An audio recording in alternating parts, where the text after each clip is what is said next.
Sybil Wilkes with what you need to know. Today is Thursday, Friday Eve, February 2nd, 2023. It's Sybil Wilkes with what you need to know. Thursday, Friday Eve, February 2nd, 2023.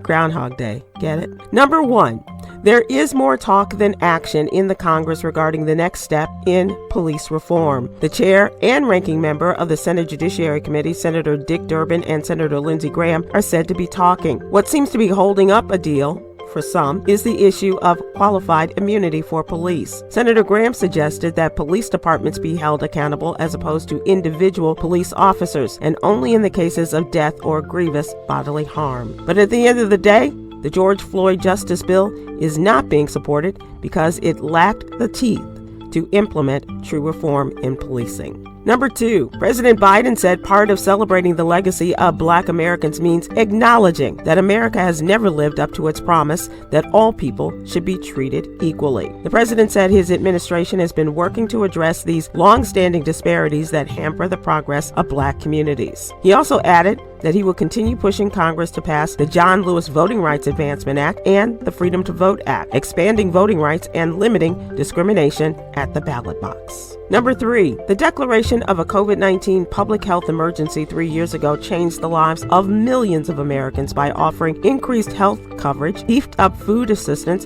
and universal access to coronavirus vaccines and tests. Much of that now is coming to an end, with President Biden's administration saying it plans to end the emergency declarations May 11th. Insurers will no longer be required to cover the cost of free at-home COVID-19 tests. Free vaccines, however, will not come to an end with the public health emergency. The Biden administration has said it is running out of money to buy up vaccines, and Congress has not budged on the president's request for more funding.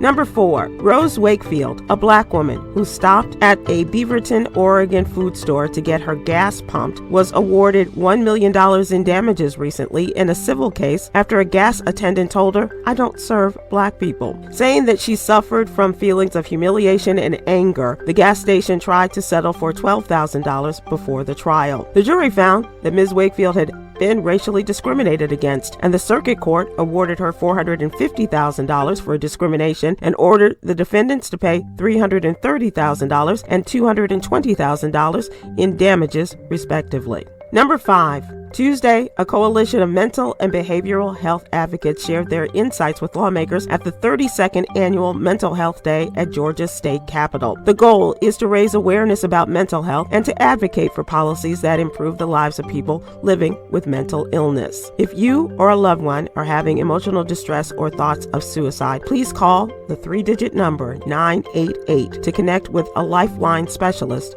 for support. Here's your daily inspiration from Yogi's Jewels. When you take your health seriously, you take your life seriously. Join me today live on YouTube and Facebook at 7 p.m. Eastern, 6 p.m. Central, as Yolanda Starks-White and I discuss today's top headlines and more. Join me and my friends at the American Heart Association as we kick off Black History and American Heart Month with the Be the Beat campaign, encouraging one person in each household to get CPR certified. And I'm excited to host the Impact with Heart Black History Month celebrations at the Long Gallery in Harlem tonight. I'm Sybil Wilkes. Be informed, be empowered.